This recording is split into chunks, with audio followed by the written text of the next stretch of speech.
18절로 29절 말씀이 되겠습니다. 구약성경 1272페이지입니다. 구약성경 1272페이지 요엘서 2장 28절 29절 말씀이 되겠습니다. 구약성경 1272페이지 요엘서 2장 28절 29절입니다. 우리 찾으셨으면 우리 한 목소리로 합독하겠습니다. 있습니다. 시작. 그 후에 내가 내 영을 만민에게 주어리니 너희 자녀들이 장래일을 말할 것이며 너희 늙은이는 꿈을 꾸며 너희 젊은이는 이상을 볼 것이며 그때 내가 내 영을 남종과 아멘. 저는 읽어드린 본 말씀을 가지고 성령 충만은 선택이 아니라 필수입니다. 이와 같은 제목으로 하나님의 말씀을 증거하도록 하겠습니다. 제가 그냥 오늘 성령 충만에 대한 설교를 하고 싶었는데 저는 이 절기를 잘 안 따지는데 오늘 보니 성령 강림주의더라고요. 오늘이 어쨌든지 성령과 관련된 말씀을 나누도록 하겠습니다. 여러분들도 많이 들으면 좋고 저도 몇 번 여러분들에게 전한 이야기인데요.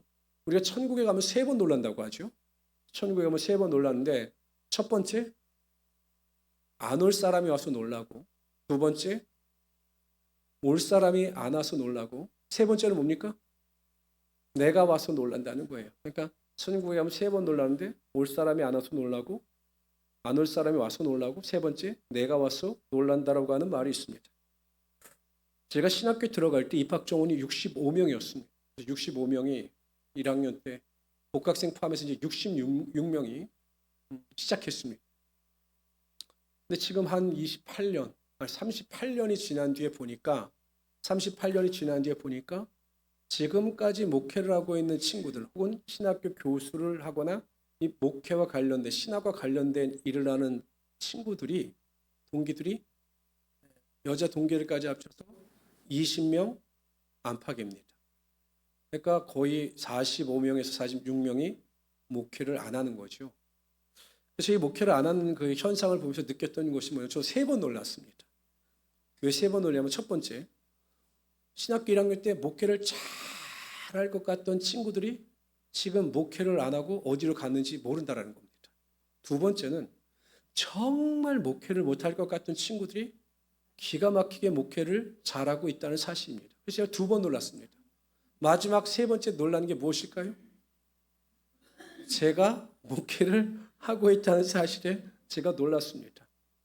학교 다닐 때 제 동기들이 얘기하기를 우리 신학과에서 신학을 가장 먼저 포기할 사람이 있다면 바로 저 친구다라고 저를 지목할 정도로 제가 굉장히 방황을 많이 했습니다. 왜냐하면 저도 갑자기 부르심을 받았습니다. 학력고사가 끝나고 갑자기 부르심을 받고 신학교에 들어갔는데 하나님의 부르심과 현실 사이의 괴리가 너무 큰 겁니다. 제가 신학교 동기들을 만나면 보면 아니 대학교 1학년짜리 아이들이 무슨 기도굴에 가서 기도하고 뭐 금식하고 맨날 이런 것만 합니까? 뭐 축제 이런 거 없어요. 축제 기간 동안에 3일 무슨 수련회를 하고 뭐 이런 걸 하는 겁니다. 저는 절대로 적응이 안 돼서 나는 목회는 아니다. 그렇다면 뭘 할까? 교수가 되자라고 해서 교수를 위해서 노력했는데 하나님께서 그 길도 막으셨습니다.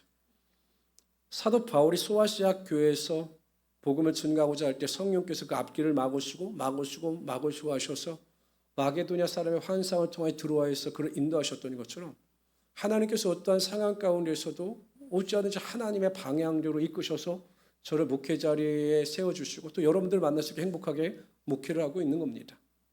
근데 저 곰곰이 생각해 봤습니다. 어떻게 내가 이 자리에 설 수 있었고 또 순간순간마다 하나님께서 어떻게 나를 이 길로 인도하셨을까? 나의 선택과 결정 가운데 내가 어떻게 최악의 악수를 두지 않았을까? 포기할 상황 가운데 최악을 선택하지 않고 어떻게 그래도 최선을 선택했을까라고 하는 생각을 해보았습니다. 그러다 생각나는 것이 제 인생에 가장 큰 영향을 미쳤던 한 가지 사건이 있습니다. 그것은 제가 고등학교 2학년에서 3학년 올라가는 겨울방학 동안에 기도원에 갔다 성령 세례를 경험한 겁니다. 성령의 능력을 통해서 예수님을 인격적으로 만나고 방언의 은사를 받았습니다. 정말 하나님은 살아 계시구나. 하나님은 나를 사랑하시구나 라고 하는 확신을 가질 수가 있었습니다.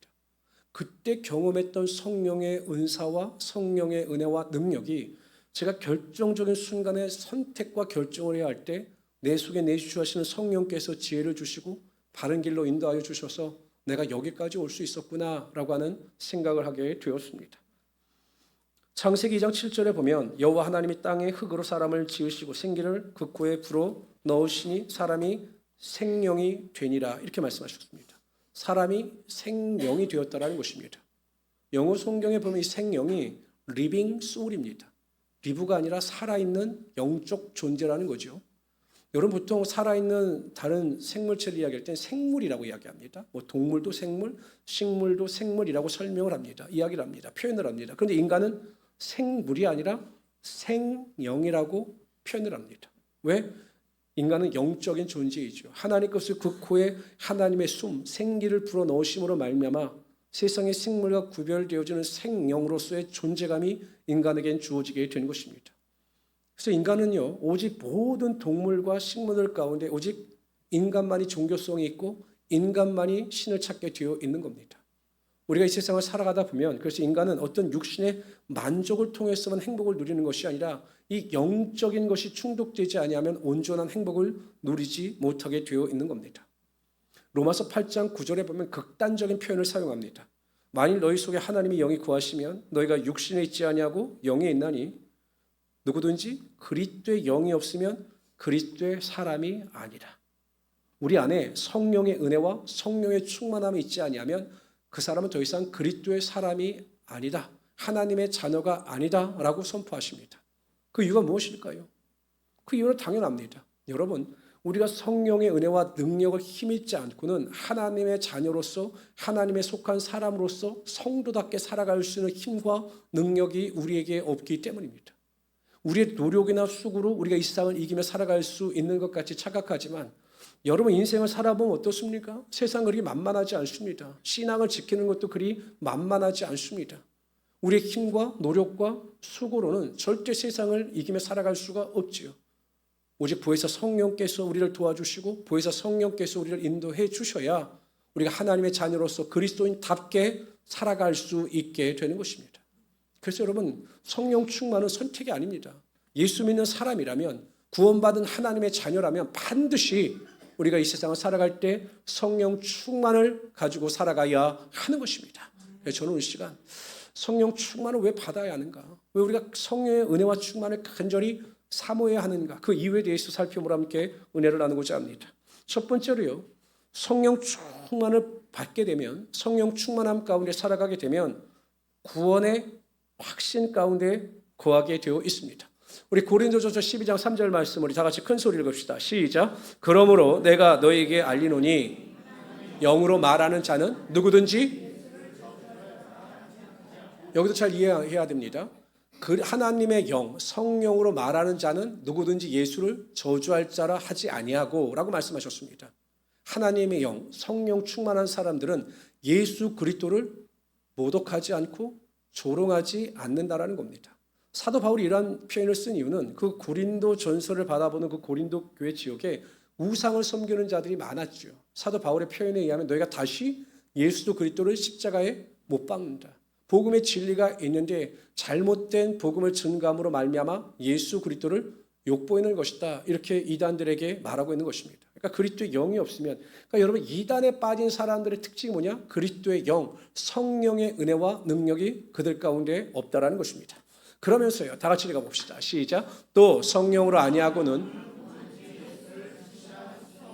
단지 성령으로 아니하고는 누구든지 예수를 믿을 수 없느니라 이렇게 표현하지 않았습니다. 누구든지 성령으로 아니하고는 예수를 주시라, 주인이다, 로드라 라고 할 수 없다라는 겁니다. 그러니까 여러분 구원의 확신 가운데 구하는 성도들 내가 구원받았다. 예수님께서 내 죄를 위하여 십자가에 달려 돌아가셨고 사흘 만에 부활하심으로 말미암아 내 죄를 다 사하여 주시고 나를 구원하여 주셨다라고 확신을 가지는 성도의 삶에 나타나는 가장 큰 특징이 무엇이냐? 예수님이 나의 삶의 주인이 되심을 믿고 그 말씀 가운데 철저하게 순종하며 살아가게 되어 있는 겁니다. 예수를 주로 인정하고 확신하며 살아가는 거죠. 사도 베드로의 삶은 사도행전에 나타나고 있는 오순절 마가의 다락방에만 성령을 받기 이전과 이후로 나누게 됩니다. 여러분 베드로는요 성령 충만을 받기 이전에는 실수투성이었습니다. 예수님 앞에 그렇게 욕을 많이 먹은 사람도 없을 겁니다. 그리고 겁장이었죠. 그냥 예수님을 3번씩이나 부인할 정도로 근데 여러분 오순절날 마가의 다락방에 성령의 능력이 임하게 되자 베드로는 전혀 다른 사람이 됩니다. 예수의 이름으로 금과 은은 내게 없거니와 내게 있는 것을 내게 주노니 곧 나사렛 예수의 이름으로 걸으라라고 하셔서 막 그 걷지 못한 자를 일으켜 세우기도 하고 말씀할 때 막 3천 명이 회개하고 돌이키는 하나님의 역사를 선포합니다. 그 일로 인하여 대제사장들에게 끌려갑니다. 뭐 대제사장 가야바, 안나스, 뭐 알렉산더 이런 사람들이 끌려갑니다. 또 그 앞에 장로들과 그 서기관들이 서 있죠. 산헤드린, 그 당시에 유대 종교 지도자들 앞에 그들이 서게 됩니다. 여러분 종교적인 잘못된 죄는요, 이 산헤드린 공의 결정을 통해 그들을 죽일 수도 있었거든요. 그래서 사람들이 그를 어떻게 해야 하려고 했는데 걷지 못하던 자가 일어나는 것은 사실이거든요. 그 일로 인해서 베드로를 처형할 경우 밀란이 일어날 걸 두려워하여 위협합니다. 뭐라고 위협하냐면 너희가 다시는 예수의 이름으로 가르치지도 말고 예수의 이름으로 증거하지도 말라라고 위협합니다. 예수를 입 밖에도 내지 말라 이렇게 위협한 겁니다. 성령 충만을 받기 이전에 베드로 같았으면 아마 그렇게 하겠다고 다짐을 하고 도망을 나왔을 겁니다. 근데 베드로는요, 성령 충만을 받고 완전히 바뀌었습니다. 예수님께서 자신의 삶의 로드, 주님이심을 인정하고 그 말씀에만 순종하기로 완전히 변화가 된 것입니다. 구원의 은혜 가운데 확신 가운데 삶의 주인이 바뀌고 순종의 대상이 바뀐 겁니다. 그래서 뭐라고 이야기합니까? 하나님 앞에서 너희 말 듣는 것이 하나님 말씀 듣는 것보다 옳은가 판단하라. 우리는 듣고 보고 들은 것을 전하지 아니할 수 없다라고 그들에게 담대히 선포합니다. 멈추지 않겠다. 우리 주인 되신 예수 그리스도의 말씀에 순종하겠다라고 그 선포를 하고 그들의 앞에서 떠나갑니다. 그들이 어찌할 수 없었습니다. 구원의 확신이 있었고 뭐 지금 죽는다 할지라도 천국에 들어간다는 확신이 있었고 자신들의 사명이 무엇인지를 알았기 때문에 구원에 합당한 선포를 할 수가 있었던 거죠. 교회 다니면서도 여전히 구원에 확신이 없는 분들이 많습니다. 자기 스스로 구원에 확신은 있는데 구원에 합당한 모습을 보이지 않는 분들이 정말로 많습니다. 그게 목회자들이 보기에는 가장 안타까운 거죠. 성전의 뜰을 밟는데 교회 예배당에 나오기는 하는데 구원의 열매도 없고 구원의 확신도 없는 성도들을 무수히 만난다는 것이 목회자들의 딜레마라는 겁니다. 내가 하나님의 자녀로서 어떻게 살아가야 하는지에 대한 방향성도 없고 결단도 없고 의지도 없습니다. 단지 주일날 예배당에 나와서 예배당에 앉아있고 예배를 드리는 것이 마치 내가 구원의 표징인 것처럼 착각하면서 살아가는 성도들이 정말로 많다라는 것입니다. 그래서 여러분 성령 충만이 필요한 것입니다. 예수님께서 나의 구원자가 되시고 구세주가 되시고 내 죄를 담당하시고 십자가에 달려 돌아가셨다고 하는 사실이 정말로 마음밭에 새겨질 수 있을 정도로 구원의 은혜와 확신 가운데 구할 수 있도록 우리에게 성령의 충만함이 필요한 것입니다. 저는 우리 모든 성도들 중에 한 사람도 낙오됨이 없이 모든 성도들이 구원을 받아 하나님 나라에 들어갈 수 있기를 소원합니다. 행복한 우리 순복음교회 성전의 뜰을 밟는 모든 성도들은 반드시 한 사람도 낙오됨이 없이 다 구원을 받아 하나님 나라에 들어가 영생의 축복을 누릴 수 있기를 소원합니다. 그러기 위해서 매일 성령 충만을 삼아하시고 성령의 은혜 가운데 구원의 확신 가운데 예수님만이 나의 삶의 주인이 되심을 고백하며 그 명령대로 순종하며 살아갈 수 있는 우리 성도들이 되시기를 주님의 이름으로 축원합니다. 두 번째로요, 성령 충만을 받게 되면 보이지 않지만 하나님께서 우리를 위해서 예비하신 복을 바라보면서 기대하면서 살아가게 되어 있습니다. 우리 고린도전서 2장 9절 10절 읽읍시다. 시작. 기록된 바 하나님이 자기를 사랑하는 자들을 위하여 예비하신 모든 것은 눈으로 귀로도 듣지 못하고 사람의 마음으로도 생각하지 못하였다 함과 같으니라. 오직 하나님이 성령으로 우리 것을 우리에게 보이셨으니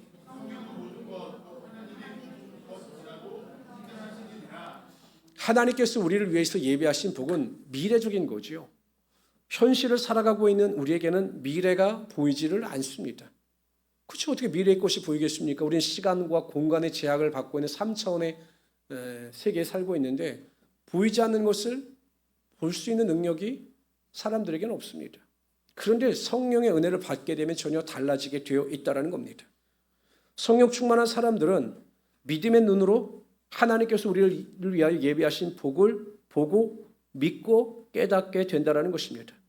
그래서 성령 충만한 사람들은 꿈의 사람이 되는 것이고 비전의 사람이 되는 것이죠. 오늘 저와 여러분이 읽은 성경 본문 말씀도 그러한 것입니다. 제가 다시 한번 봉독해 드리겠습니다. 그 후에 내가 내 영을 성령을 만민 모든 사람에게 부어주리니 너희 자녀들이 장래의 일을 말할 것이며 너희 늙은이는, 너무 표현이 좀 과격하니까, 너희 어르신들은 꿈을 꾸며 너희 젊은이는 이상, 영어 성경에 보면 비전입니다. 비전을 볼 것이다. 이렇게 말씀하고 있습니다. 여러분, 성령의 능력이 임하게 되면, 성령의 충만함을 받은 사람들은 미래지향적인 삶을 살아가게 되어 있는 것입니다. 과거의 상처나 고통이나 아픔에 매몰되는 것이 아니라 하나님께서 주시는 강력한 성령의 능력을 쫓아 하나님께서 나를 위해 예비하신 하나님의 복을 미리 깨닫고 보고 또한 들음으로 말미암아 항상 꿈을 꾸며 인생을 살아가게 되어 있다는 것입니다. 내 인생이 지금 최악입니다. 하는 일마다 모든 길이 막히고 하는 일마다 안 됩니다. 그러나 그것으로 인하여 내 인생이 끝났다고 생각하는 것이 아니라 그럼에도 불구하고 하나님께서 나를 위하여 예비하신 하나님의 놀라운 복이 있음을 깨닫고 기대와 꿈과 소망을 가지고 입술로 고백하고 선포하며 살아가는 것이 바로 성령 충만한 꿈의 사람의 모습이 된다는 것입니다. 하나님께서 항상 나를 위하여 좋은 것을 예비하셨다. 그리고 내 안에 성령께서 그것을 깨닫게 하시고 보게 하신다라고 하는 믿음을 가지고 살아가게 되면 여러분, 불가능한 상황 가운데 그것이 믿어지게 하시고 보여지게 하시고 들리게 하심으로 말미암아 우리가 넉넉히 이기며 이 세상을 이기며 살아갈 수 있게 된다는 겁니다. 어떤 장로님의 간증을 제가 들었습니다. 이 장로님이요, 하나님께 축복하셔서 사업이 엄청 성장을 했습니다. 공장을 지어야 되는데 마땅한 땅을 구하지 못한 겁니다. 여러분, 지금 저 화성이나 동탄이 엄청 저렇게 발전했지만 뭐 수십 년 전만 하다면 20, 30년 전에 저게 아주 시골 땅이었거든요. 그래서 이제 공장 어디에 질까라고 고민하는데 어떤 분이 이제 땅이 나왔는데 아주 싸고 좋은 땅이 나왔다. 근데 문제가 하나 있다. 그 문제는 뭐냐? 그 땅 옆에 교회가 있다라는 겁니다. 여러분, 지금도 마찬가지지만요. 어느 지역에 교회가 들어가려고 하면 사람들이 집값 떨어진다고 교회 못 들어오게 합니다. 지금 여러분, 한국에서요, 상가도 그렇고 어디든 그렇고 교회 들어가기가 너무 힘들어졌습니다. 그리고 또 교회가 있는 지역에 땅을 사면 땅값이 떨어진다라고 해서 교회 근처에는 사람들이 잘 가지 않습니다. 그래서 이 장로님 말렸죠. 땅값이 싼 이유가 있습니다. 옆에 교회가 있기 때문입니다. 그리고 얼마나 시끄러울 텐데 거기 그 땅을 사려고 합니까라고 막 장로님을 긋고 말렸습니다. 근데 장로님의 생각은 달랐습니다. 그게 아닌데, 아니 내가 일을 하다가 본교회 가지 못하면 주중에 가서 예배도 드릴 수 있고 내가 힘들 때마다 언제든지 찾아가 기도할 수 있는 교회가 있다면 오히려 하나님께서 나를 더 축복하지 않으실까? 그리고 하나님은 교회를 축복하시는데 그 축복이 흘러 넘치면 우리 사업장까지 흘러 넘치지 않을까라고 생각을 하시는 겁니다. 다 반대했는데 이 장로님만 그 땅은 하나님께서 주신 것이다 라고 생각하여 그 땅을 매입하셨습니다. 어떤 일이 벌어졌을까요? 사업이 잘 되고 공장이 번창했을까요? 기대와는 전혀 다르게 교통이 불편하니까요. 직원들이 다 떠나갔습니다. 더군다나 그 직원을 뽑는 광고를 내니까 안 오는 거예요. 왜? 교통이 너무 불편하니까. 결국 이 장로님은 하나님을 의지할 수밖에 없었습니다. 장로님의 고백대로 그래도 교회가 바로 옆에 있었기 때문에 항상 아침 일찍 일을 시작하기 전에 나가 기도했고 점심시간에 기도했고 저녁에도 기도하고 퇴근을 하셨습니다. 놀라운 일이 벌어졌습니다. 얼마 남지 않았던 그 직원들이 이러다가 회사가 망한다라고 경각심이 들어가서 이전보다 더 열심히 일하는 겁니다. 한 사람이 막 두세 사람이 일하는 겁니다. 회사를 사랑하고 회사가 더 번성해야 된다라고 최선을 다해서 일하는 겁니다. 그래서 여러분, 매출이 이전보다 배가 올랐습니다. 장로님은 또 너무 감사하니까 그 이익의 대부분의 모든 것을 또 직원들에게 다 나눠줬습니다. 그랬더니 또 소문이 나기를 직원들에게 잘해주는 회사라고 하여 그림을 또 공고만 내면 직원들이 몰려들기 시작하는 겁니다. 근데 여러분, 나중에 어떤 일이 벌어지냐? 저 개발이 된 겁니다. 개발이 돼가지고 땅값도 엄청 오르고 직원들의 복지시설도 잘 돼서 지금도 그 공장이 아주 원활하게 잘 돌아가고 있다라고 간증을 하셨습니다. 그러면서 말씀하시기를 내가 그 열악한 환경 가운데 모든 상황 가운데에도 불구하고 그 반대에서 내가 매몰되지 않고 그 땅을 선택할 수 있었던 것은 내 안에 역사하시는 성령께서 하나님의 깊은 것을 깨닫게 하시고 보게 하심으로 말미암아 그러한 결정을 할 수 있게 되었다라고 간증을 하셨습니다. 모든 사람들은 다 미련한 선택이라고 말할 때 그 성령의 음성과 성령의 인도하심이 가장 지혜롭고 완전한 선택을 할 수 있게 하여 주셨던 거죠. 이와 같은 겁니다. 항상 성령 충만한 사람들은 꿈을 꿉니다.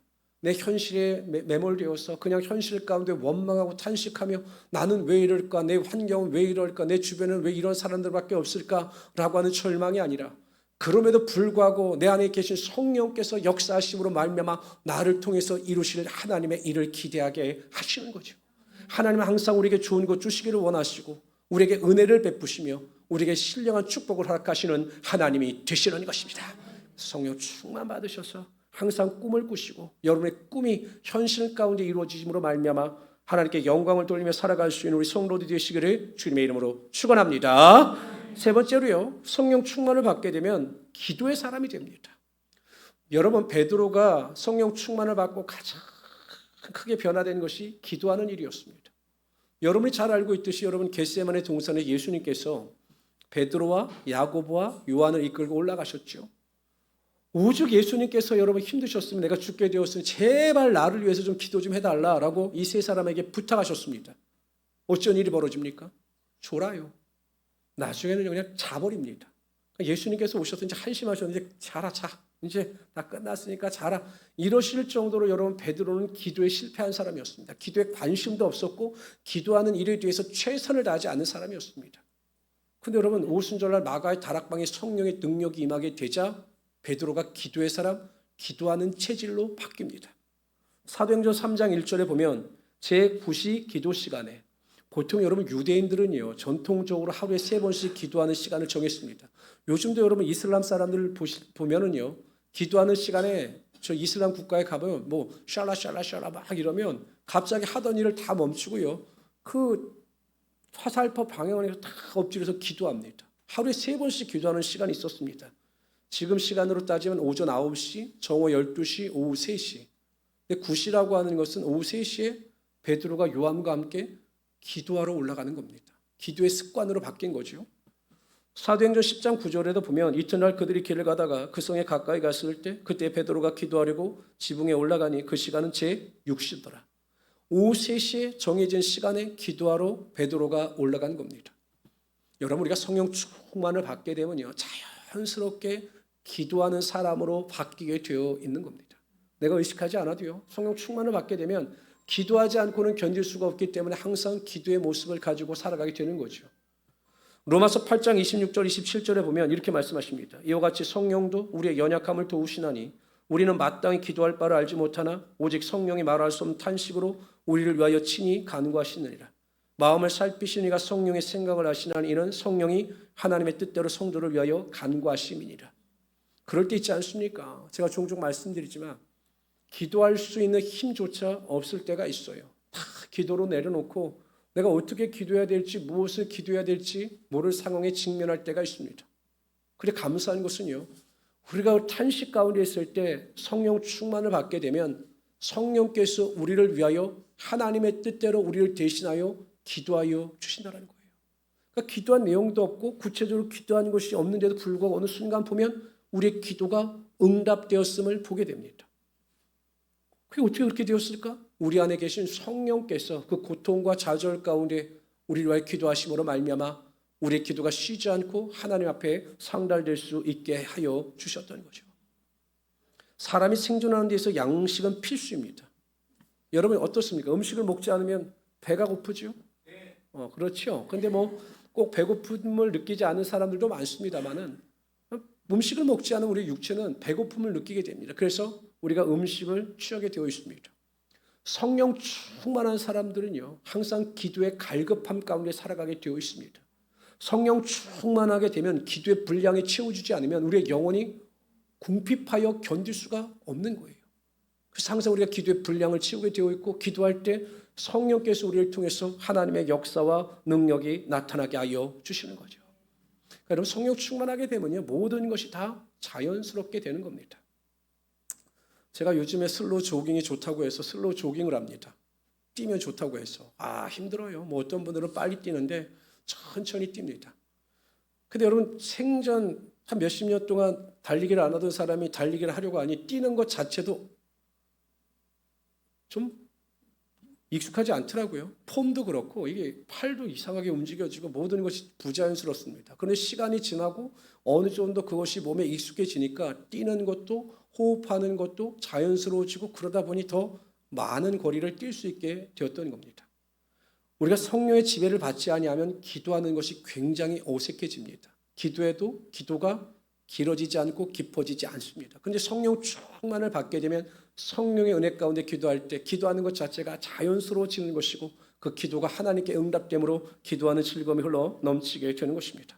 성도 여러분, 다른 것은 몰라도 항상 무슨 일이든지 성령 충만을 통해서 기도의 체질로 바뀔 수 있는 우리 성도들이 되시기를 바랍니다. 항상 기도하는 그 삶을 통해서 하나님 주신 기쁨과 행복을 누리며 살아갈 수 있는 우리 성도들이 되시기를 주님의 이름으로 축원합니다. 네 번째로요, 성령 충만을 받게 되면 평강의 사람이 됩니다. 로마서 8장 6절에 보면 육신의 생각은 사망이요 영의 생각은 생명과 평안이니라 이렇게 말씀하셨습니다.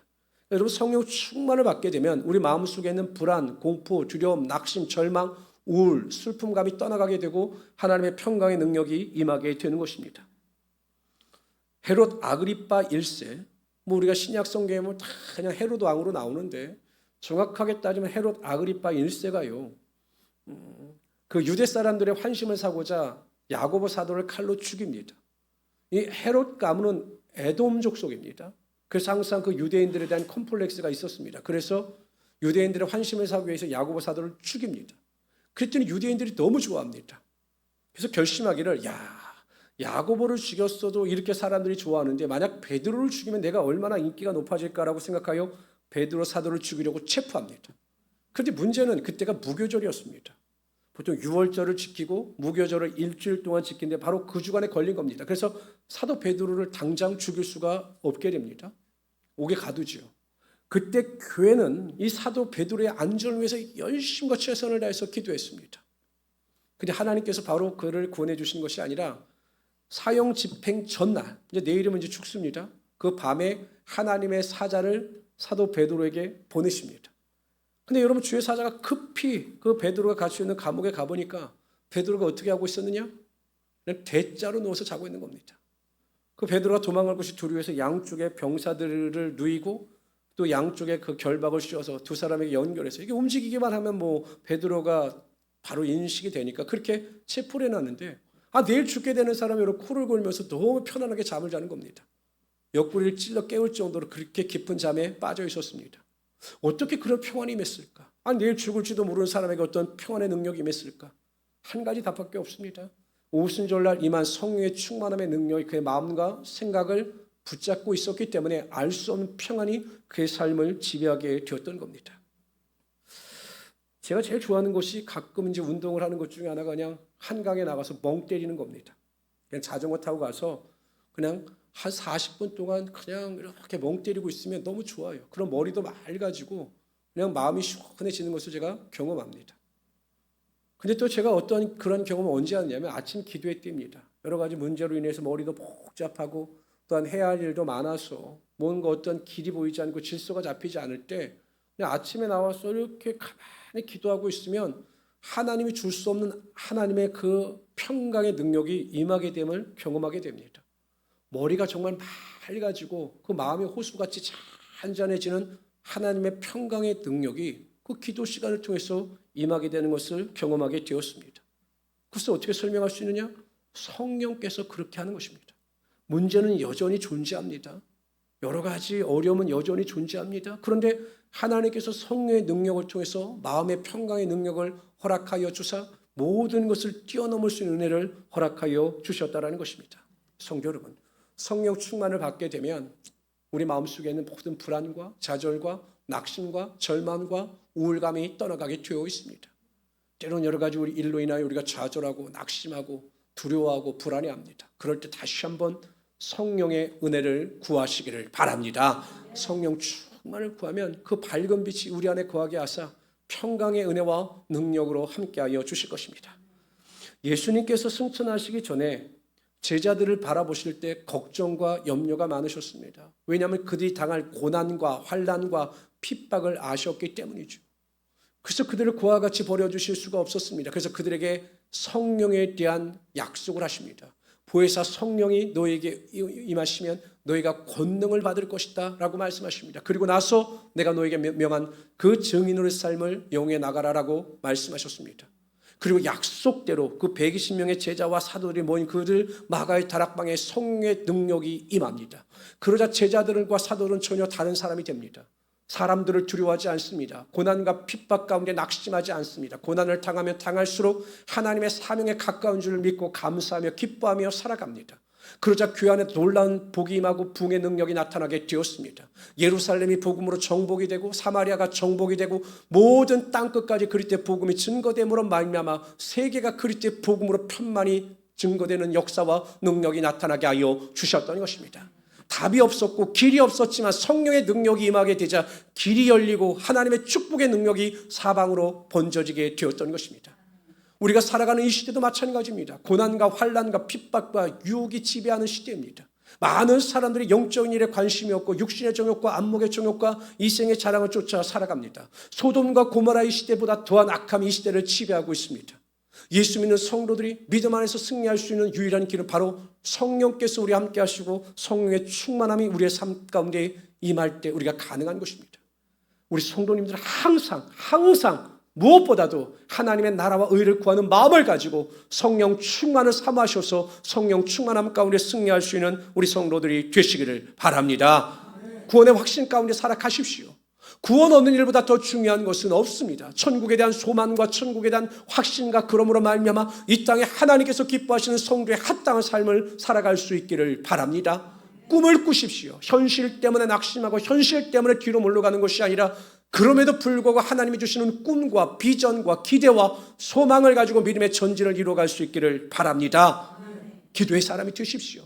그럼에도 불구하고 항상 기도의 자리를 사모하시고 무릎 꿇는 인생들이 되시기를 바랍니다. 무릎으로 살아가는 자들에게는 하늘문이 열리는 기적의 능력이 반드시 나타나게 될 것입니다. 성령 충만을 통해서 불안과 두려움과 낙심과 절망과 우울이 아니라 그것을 물리치시고 하나님이 주시는 절대 평안 가운데 기대와 소망을 가지고 하나님의 영광을 쫓아 승리할 수 있는 하나님의 귀한 성도들이 되시기를 주님의 이름으로 축원합니다. 조시 하나님, 오늘도 우리를 주님의 전으로 인도하여 주시고 우리가 무엇을 어떻게 살아가야 할지 우리의 길을 알려주심을 정말로 감사합니다. 하나님, 우리에게 성령 충만의 능력이 필요합니다. 우리가 여전히 하나님을 의지하고 하나님을 바라보면서 살아가기를 원하나 우리가 매일 육신에게 쳐서 육신에게 종로타며 살아갈 때가 너무나 많았음을 고백합니다. 하나님, 우리의 마음이 하나님께로만 향하게 하여 주시옵소서. 오늘도 성령 충만의 능력이 임하게 하여 주셔서 구원의 확신 가운데 살아가게 하여 주시고 하나님의 자녀답게 살아가게 하여 주시옵소서.